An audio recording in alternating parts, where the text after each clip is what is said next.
Cześć, z tej strony Agnieszka z Pastel Garden. Upały nam nie odpuszczają i witam się z Wami dzisiaj orzeźwiającą wodą. Dodałam do niej owoce oraz lawendę. O lawendzie była mowa w ostatnim odcinku, ale dzisiaj nie będzie ani o lawendzie, ani o orzeźwiających napojach. Dzisiejszy odcinek będzie na temat klematisów. Przygotujcie sobie coś dobrego do picia i zapraszam do oglądania.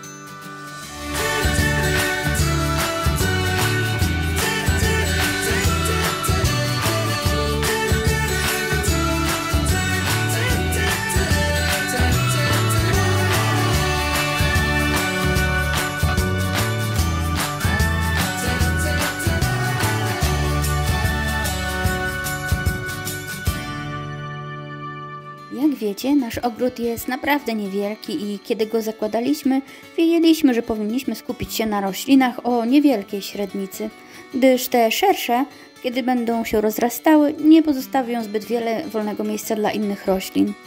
Przyznam, że wtedy w ogóle nie pomyślałam o klematisach, ale kiedy zakupiłam pierwszego z nich, to już wiedziałam, że chcę ich więcej. Klematisy to przeurocze kwitnące pnącza, nazywane również powojnikami. Jeśli chcecie wiedzieć, jak zaprojektować miejsce z klematisami, by kwitły nieustannie od maja aż do września, jakie odmiany szczególnie polecam? A może po prostu jesteście zabiegani i szukacie gotowych rozwiązań na kwitnącą ściankę? Jeśli tak, to zostańcie ze mną do końca tego odcinka. A jeśli szukacie inspiracji ogrodowych, lubicie roślinne ciekawostki albo po prostu lubicie kanały ogrodnicze, to zapraszam Was również do subskrypcji. Chyba każdy z nas ma w ogrodzie pergolę, płot czy ściankę, którą warto pokolorować pięknymi roślinami. W tym przypadku klematisy to strzał w dziesiątkę. Wystarczy im jedynie skrawek gruntu i to właśnie dlatego tak bardzo polecane są do małych ogrodów, a niektóre z nich mogą być również uprawiane w donicach, na tarasach czy balkonach. Wiem, że wybór klematisów wcale nie jest taki łatwy. Oferta jest ogromna i wszystkie są piękne. Zanim jednak złożycie zamówienie, chciałabym Wam przekazać kilka ważnych informacji, na które warto zwrócić uwagę przy wyborze. Mamy kilka grup klematisów, ale ja opowiem o 3 z nich. Kwitnienie rozpoczynają powojniki wielkokwiatowe, wcześnie kwitnące. Są to klematisy, które kwitną na zeszłorocznych pędach, dlatego wiosną ścinamy je jedynie na wysokość metra bądź 1,5, nie niżej, bo w przeciwnym razie po prostu nam nie zakwitną. Z tej grupy najwcześniej zakwitł w naszym ogrodzie klematis Blushing Bridesmaid Kaiser. Jest to niska japońska odmiana, dorastająca do 1,5 metra wysokości. Nadaje się on również do uprawy w donicach. Ma on przeurocze, puchate, różowe kwiatki z limonkowymi środkami. Kwitnie na zeszłorocznych pędach na przełomie maja i czerwca. Zaraz po nim zakwitł Pilu. Jest to estońska odmiana o pełnych jasno-różowych kwiatach, które pojawiają się w czerwcu i kwitną do lipca na zeszłorocznych pędach. Ale jak widzicie, już i na młodych pędach pojawiają się kwiatki, tyle że są one pojedyncze. Pilu powtarza kwitnienie we wrześniu na tegorocznych pędach. Tym razem kwiatki są pojedyncze, ale równie śliczne. Jest on bardzo mrozoodporny i dorasta do 1,5 metra wysokości, zatem również nadaje się do uprawy w donicach. Obok nich rośnie nieco wyższy pojedynczy Asao, który jest w tej samej tonacji kolorystycznej. Nie toleruje on ostrego południowego słońca i najlepiej czuje się na stanowisku zachodnim, wschodnim czy nawet północnym. Osiąga do 2-3 metrów wysokości, ale ciąć należy go również nie niżej niż 1,5 metra nad ziemią, gdyż rośnie on umiarkowanie silnie. Asao kwitnie w czerwcu i lipcu, a kolejny raz nieco słabiej na przełomie sierpnia i września. Aby uzupełnić wyższe partie pergoli, dokupiłam młodziutkiego klematisa o lila różowych kwiatach Fairy Dust. Kwitnie on od sierpnia do października i należy do kolejnej grupy Viticella, o której opowiem już za chwilkę. Dzięki takiemu połączeniu macie pewność, że od maja aż do września na Waszej ściance cały czas będą kwitły kwiaty. Możecie je połączyć również z różą pnącą, co stworzy niebanalną i piękną całość. Mam jeszcze dla Was ważną informację. Dolne partie klematisów muszą być zacienione, dlatego z przodu osłoncie je niższymi bylinami, np. lawendą. Tym samym podałam Wam gotowy przepis na kwitnącą różową ściankę, która kwitnie od maja do października. Kolejną grupą powojników są wielkokwiatowe, późno kwitnące.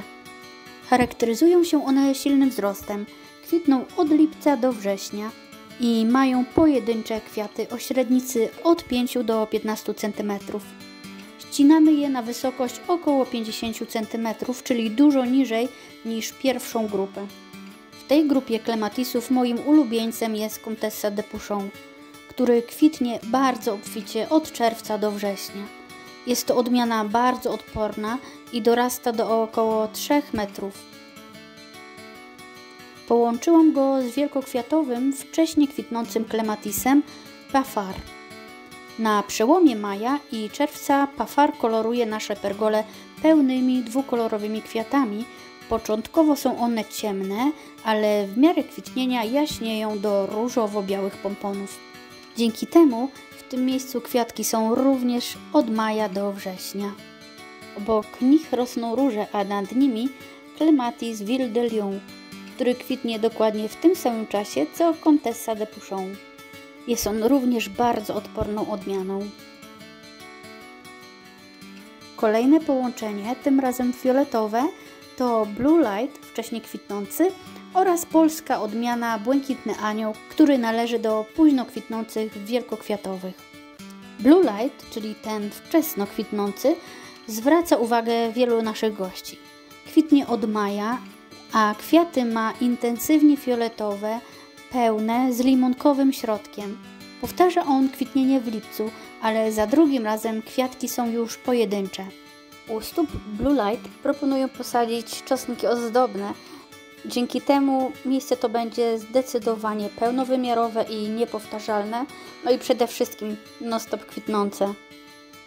W lipcu natomiast zaczyna kwitnąć Błękitny Anioł, który kwitnie bardzo obficie i bardzo długo, blado-fioletowo-niebieskimi kwiatkami. Błękitnego Anioła ścinamy dużo krócej, na wysokość około 50 cm, a Blue Light, czyli tego, który kwitnie na zeszłorocznych pędach, ścinamy na wysokość około metra do maksymalnie 1,5 metra. Aby zacienić dolne partie klematisów, polecam posadzić niewysokie róże, dzwonki, lawendę czy inne piękne byliny, które będą komponowały kolorystycznie z Waszymi klematisami. O bylinach była mowa w poprzednim odcinku, do którego serdecznie zapraszam. I voilà! Macie gotowy przepis na fioletową ściankę kwitnącą od maja do września. Każdy z tych klematisów również możecie spleść z różami pnącymi. Ostatnią grupą jest grupa Viticella. Są to najłatwiejsze w uprawie klematisy, bardzo intensywnie rosnące. Ścinamy je bardzo krótko, na wysokość mniej więcej 30 cm. Tutaj widzicie ciemnofioletową odmianę Etoile Violet, kwitnie bardzo obficie. Przycinamy je krótko, w pierwszym roku po posadzeniu na wysokość 40 cm, po to by się ładnie wykrzewiły, a w kolejnych latach ścinamy na wysokość około 30 cm. Kwitną one na tegorocznych pędach i osiągają wysokość 5 metrów. Kwiatki są pojedyncze, dużo drobniejsze od tych wielkokwiatowych, ale jest ich bardzo dużo. Klematisy z grupy Viticella kwitną w drugiej połowie lata i zaczynają swoje kwitnienie od lipca. Są one polecane wszystkim osobom, które dopiero zaczynają swoją przygodę z klematisami, ponieważ są bardzo odporne, intensywnie rosną, najszybciej przynoszą piękne kolorowe efekty i są praktycznie niewymagające. Z tej grupy w tym roku dokupiłam jeszcze 2 klematisy. Prince Charles, który jest jasno-fioletowym klematisem, i różowy klematis Fairy Dust, który właśnie wkomponowałam w różową ściankę, o której mówiłam na samym początku. I to tyle, moi drodzy, na temat moich klematisów. Dajcie znać, czy teraz chętniej po nie będziecie sięgali. Mam nadzieję, że ten odcinek posłuży dla Was jako inspiracja do tworzenia Waszych kolorowych ścianek. A jeżeli szukacie więcej ogrodowych inspiracji czy ciekawostek na temat roślin, to oczywiście zapraszam Was do subskrypcji. Znajdziecie mnie również na Instagramie Pastel Garden. A przy okazji zachęcam do zostawiania komentarzy. Dzięki temu wszyscy wymieniamy się wiedzą i doświadczeniem. Pozdrawiam Was serdecznie. Pa!